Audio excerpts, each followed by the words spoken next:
tutaj z Ronią. A dzisiaj nagrywamy dla Was 5 dziwnych faktów o Danii. Już ta seria jest na moim kanale od dłuższego czasu, więc zostawię Wam linki do poprzednich części w opisie na dole. W tym filmiku opowiadam Wam po prostu o tym, co mnie zaskoczyło w Danii, kiedy tutaj przyjechałam, jakieś takie dziwne rzeczy, dziwne fakty o tym kraju właśnie. I jestem tutaj dzisiaj właśnie z Ronią, która jest Dunką, więc może poprzeć lub zaprzeczyć te niektóre fakty. Na kanale u Roni też nagrałyśmy jeden filmik, co ją zaskoczyło w Polsce. What surprised you in Poland, right? Yeah. Okej, zaczynajmy z dziwnymi faktami. Au!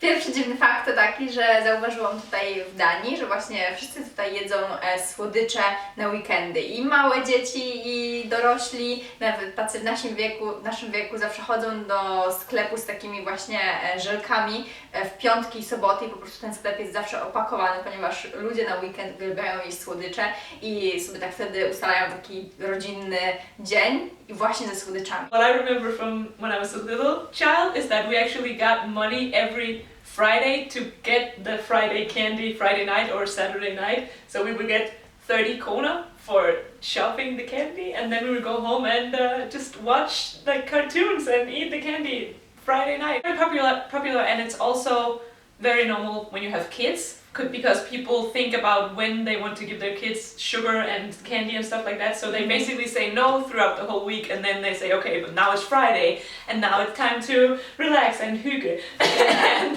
then, you know, they buy them candy. That's how you do it. Yeah. That's how you Friday. Więc kolejny dziwny fakt o Danii to jest to, że ja już Wam kiedyś o tym mówiłam, ale to jest bardzo takie normalne, aby ufać innym ludziom. Ja pamiętam, jak jeszcze przyjechałam tutaj 5 lat temu i tak naprawdę, może powiem to po angielsku, żeby Ronja też zrozumiała. When I came here 5-6 years ago in Poland, in shops, there were so many cameras in the shops, security going guards, around and checking if you're not stealing anything. And here in Denmark, it was no cameras in the shops. I could see on my own eyes that people are stealing, you know. I experienced that lots of times actually, and lots of students were stealing because nobody was checking. There was no security guy hired. Now they are more and more, but it's not that much as in other countries as well. Because I was thinking, I lived in London for a while, and I was realizing that on every street corner there was a camera, and I was just like, huh. Okay. Yeah. When I go to restaurants or in a cafe or whatever, and I sit with my laptop out and my phone and my money and everything, and if I have to go to the bathroom, I'll just say, okay, can you just look after my stuff when I go to the bathroom? And they'll say, sure, I'll just look at all your money right here and I won't take anything. And I go to the bathroom and I come back and it's just there. Mm-hmm. And that's just so normal. Yeah, and sometimes I don't even ask. Like I learned to trust others. Yeah. Like I just leave my computer with all nobody my takes it, things. seriously. In the library, in the public library or anywhere. And also, if you leave your stuff and someone actually steals something, you're probably insured in this country, so it's not that big of a deal. But people actually don't really steal that much because they don't just trust each other. Yeah, and then that brings us to another point, which is insurance. And in Denmark, they go crazy for it. Trust me, they even have insurances for their dogs. Yes. This is actually the law here in Denmark, to be insured for your dog. Everyone that has a dog needs to have the insurance, because if the dog bites another dog, I think it's the law. I'm not completely sure, but I think it's the law, and I know for a fact that it's definitely most reasonable. That's what I would say, but I'm Danish, so that's what I would advocate, that this is such a good idea. Everything. I pay a little bit every year so that if my dog, for example, breaks your shoe or pees on your laptop or whatever it is, then my insurance will pay for the damage that my dog made. Also, they pay insurances for their houses and everything that they have in their houses.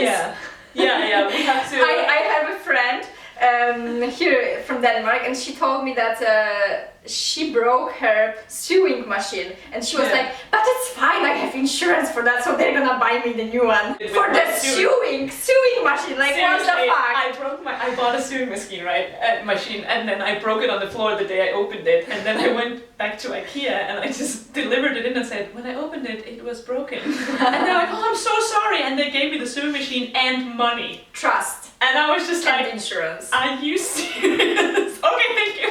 Yeah. I feel so bad. I feel like a bad Danish person for doing that. In Poland, you would be, you know, normal. In our hands already.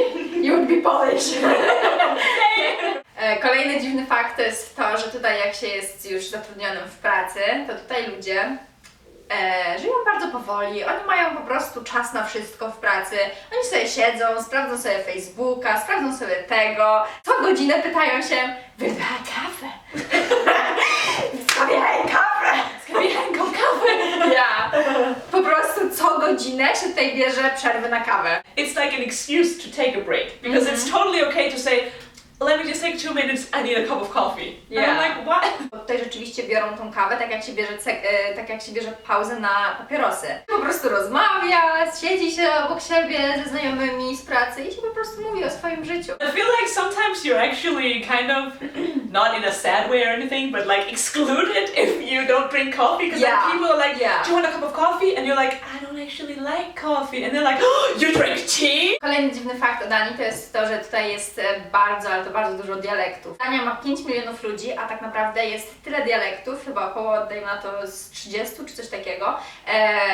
Chociaż takich największych jest 5, tak jak Ronja mówi, mniej więcej, że czasami oni nie mogą między sobą się dogadać i nie mogą się między sobą zrozumieć. Northern part of Denmark and the southern part of Denmark, and then there's Fyn, which is an island, and then there's Copenhagen and Sjælland, that island, and then there's Bornholm, which is I think that the accent from Bornholm is the hardest one, isn't yeah, it? because that is the island that's closest to Sweden. I will understand because it is Danish, but I would probably be like, so slow? Crazy when we're such a small country. Okej, dziękuję Wam bardzo za oglądanie tego filmiku. Jeżeli film Wam się podobał, zostawcie kciuki w górę. She will never learn that. Never. Tak, i do zobaczenia w kolejnym.